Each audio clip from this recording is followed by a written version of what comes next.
Good evening बच्चों।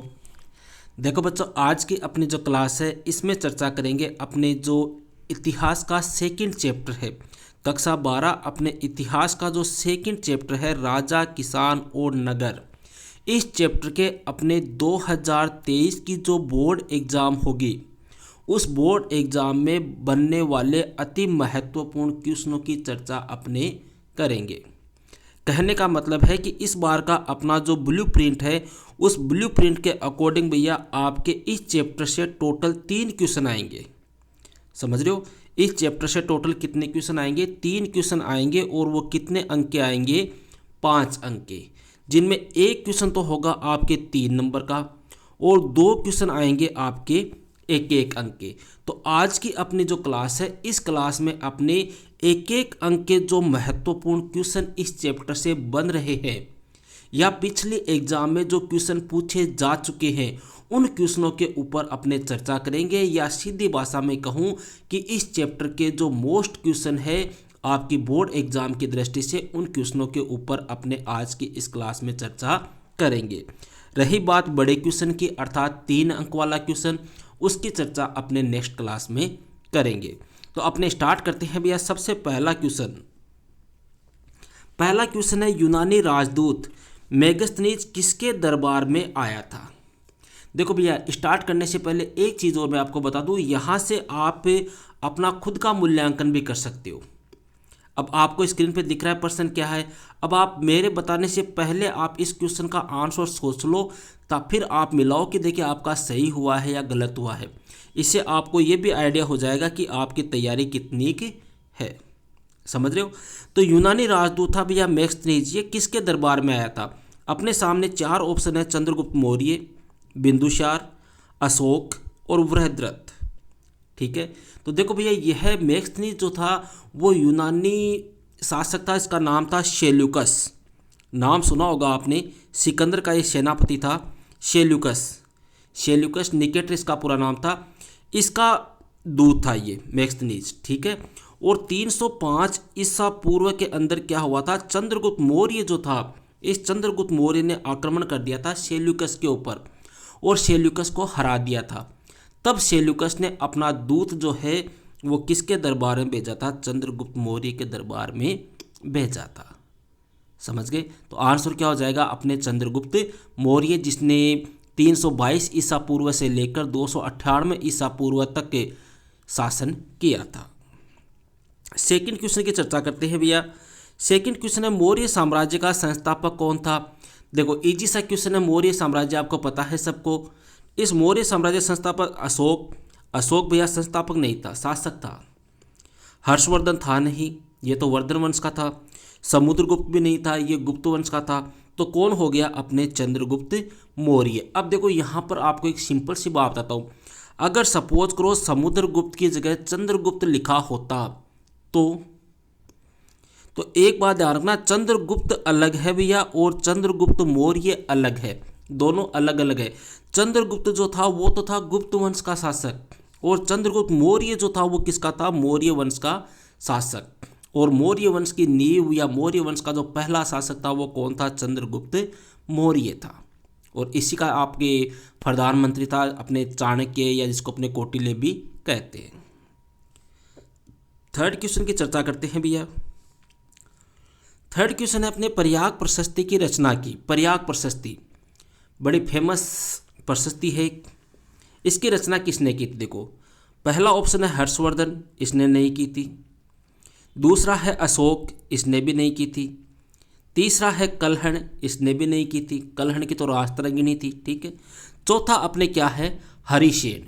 इस हरिसेन ने लिखी थी भैया कौन सी? प्रयाग प्रशस्ति। यह हरिसेन जो है वो समुद्रगुप्त के दरबार में था। गुप्त वंश का जो शासक था समुद्रगुप्त, उसके दरबार में था हरिसेन, और उसने इसी ने क्या लिखी थी? अपने प्रयाग प्रशस्ति लिखी थी। चौथा क्वेश्चन है भैया, अपने मौर्य वंश के किस शासक ने देवनामपीर्य की उपाधि धारण की? देखो कई बार आपको ये पूछ लेते हैं देवनामपीर्य का क्या अर्थ है। देवनामपीर्य अर्थात देवताओं को पीरिय या देवताओं के समान पीरिय और यह उपाधि भैया मौर्य वंश का जो शासक था, सबसे महान सबसे शक्तिशाली शासक अगर इसको कहे अपने, तो वह कौन था? अशोक। इसी अशोक ने देवनामपीरी की उपाधि ग्रहण की थी। नेक्स्ट क्वेश्चन की चर्चा करते हैं भैया, क्वेश्चन नंबर 5। देखो ये सारे क्वेश्चन मैं आपको ब्लूप्रिंट के अकॉर्डिंग बता रहा हूँ। मैंने लास्ट ईयर भी आपको क्वेश्चन बताए थे, इस बार बता रहा हूँ। कई बच्चे ये कहते हैं गुरुजी लास्ट ईयर वाले पढ़े या नहीं पढ़े, तो देखो मेरा तो यही कहना है आप लास्ट ईयर वाले ही पढ़ लो, क्योंकि पढ़ने में कोई नुकसान नहीं है। समझ रहे हो? लास्ट ईयर भी इस चैप्टर से छोटे क्वेश्चन आए थे, इस बार भी छोटे क्वेश्चन आ रहे हैं। लास्ट ईयर ही मैंने बताए हैं, इस बार ही बता रहा हूँ। ठीक है, तो आप चाहे तो दोनों पढ़ सकते हो, या अगर दोनों नहीं पढ़ो तो कम से कम आपको इन क्वेश्चनों को जरूर से तैयार करना है। तो इंडिका की रचना किसने की थी भैया? देखो इंडिका एक पुस्तक है, और यह कौन सी भाषा में लिखी गई है? यूनानी भाषा में लिखी गई है। देखो चंद्रगुप्त मौर्य जो था भैया, इसने 305 ईसा पूर्व में आक्रमण किया था सेल्यूकस के ऊपर, और सेल्यूकस ने अपना दूत जो था मेगस्थनीज, ठीक है, इस मेगस्थनीज को भेजा था चंद्रगुप्त के दरबार में, और इसी मेगस्थनीज ने भैया यूनानी भाषा में रचना लिखी थी, उसका क्या नाम था? इंडिका। ठीक है, मतलब भारत का इतिहास लिखने वाला एक प्रकार से पहला विदेशी इतिहासकार जो था ना, वो मेगस्थनीज ही था। नेक्स्ट क्वेश्चन की बात करते हैं भैया, 5वां क्वेश्चन हो गया अपनी। 6वां क्वेश्चन है 16 महाजनपदों में सबसे शक्तिशाली महाजनपद कौन सा था? देखो 16 महाजनपद है अपनी, अंग है, मगध है, काशी, कौशल, वत्स, वज्जी वगैरह 16 महाजनपद आपको सबको पता है। इनकी राजधानियां भी आपको ध्यान रखनी है। लेकिन यहाँ पर क्वेश्चन ये पूछा है सबसे शक्तिशाली कौन सा था, तो भैया सबसे शक्तिशाली महाजनपद जो था वो कौन सा था? मगध था, जिसकी राजधानी पहले तो राजगृह थी, बाद में पाटलिपुत्र बनी थी। ठीक है, और यहाँ पर अगर ये पूछ ले कि मगध सबसे शक्तिशाली क्यों था, तो ध्यान रखना भैया मगध जो है उसकी वहाँ पे काफ़ी नदियाँ बहती है, नदियाँ बहने से वहाँ की मिट्टी कैसी थी? उपजाऊ थी, कृषि ज़्यादा होती थी वहाँ पे, लोहा वहाँ पे प्रचुर मात्रा में था, हाथियों की संख्या वहाँ पे प्रचुर मात्रा में थी, इस वजह से ये शक्तिशाली महाजनपद था। नेक्स्ट क्वेश्चन की बात करते हैं भैया, क्वेश्चन नंबर 7। भारत का आरंभिक सबसे प्रसिद्ध विधि ग्रंथ कौन सा है? सबसे प्रसिद्ध विधि ग्रंथ, तो भैया सबसे प्रसिद्ध और सबसे पहला जो विधि ग्रंथ माना जाता है वह कौन सा है? मनुस्मृति है। और यह मनुस्मृति जो है वो कौन सी भाषा में लिखी गई है?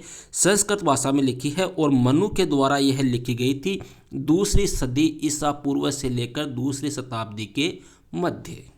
ठीक है, 8वां क्वेश्चन है भैया, हर्षचरित की रचना किसने की? हर्षचरित, देखो हर्षचरित की रचना की थी भैया बाणभट्ट ने। किसने की थी? बाणभट्ट ने। अब कब की थी, कैसे की थी, वो थोड़ा सा और बताता हूँ आपको।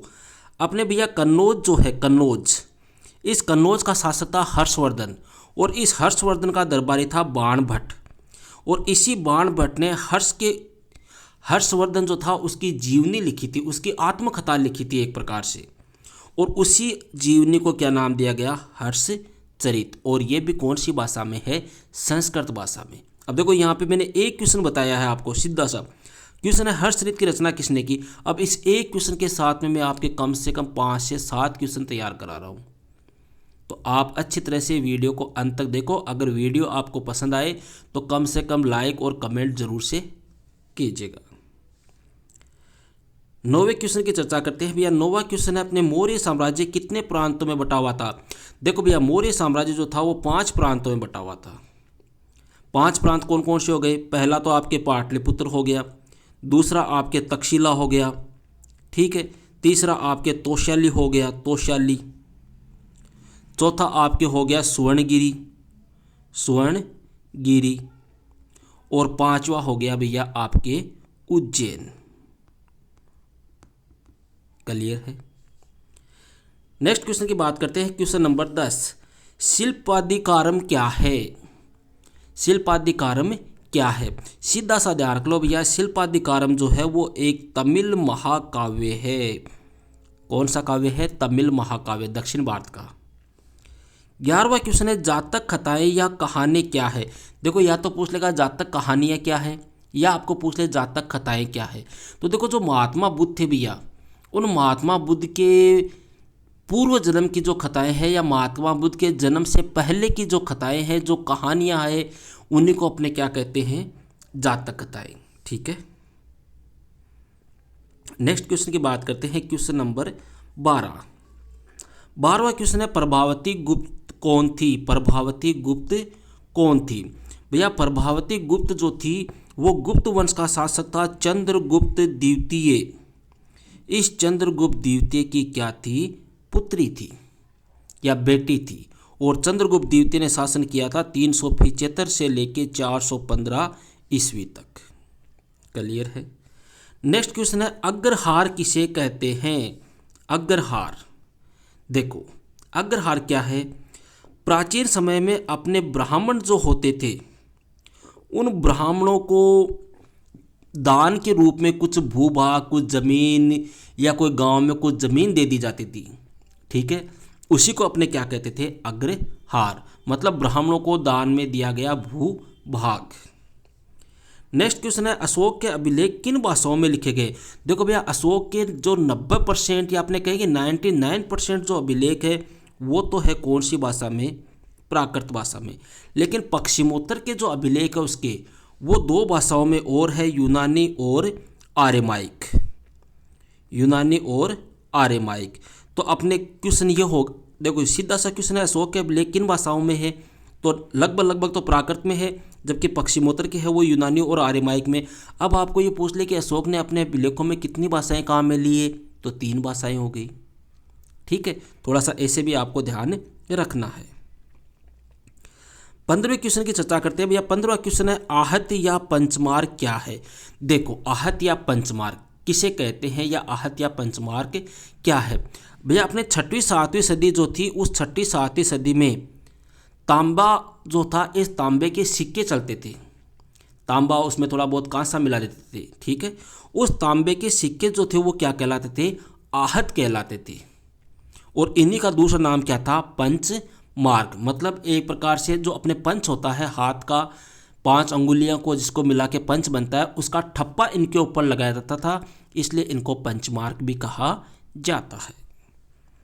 नेक्स्ट क्वेश्चन की बात करते हैं, ऐसे 5 महाजनपदों के नाम बताइए जिनका उल्लेख जैन और बौद्ध दोनों धर्मों में हुआ है, मतलब जो दोनों में सेम है। भाई जैन धर्म में अपने एक पुस्तक है, इसका नाम है भगवती सूत्र, इसमें उल्लेख हुआ है महाजनपदों का। और बौद्ध धर्म में एक पुस्तक है, इसका नाम है अंगुत्तर निकाय, इसमें उल्लेख हुआ है। अब यहाँ पे क्वेश्चन ये पूछा है कि जो ऐसे कौन कौन से महाजनपद है जो जैन धर्म में भी वही नाम है, बौद्ध धर्म में भी वही है? तो कई है, देखो अपने मगध है, आपके कौशल है, वज्जी है, कुरु है, पांचाल है।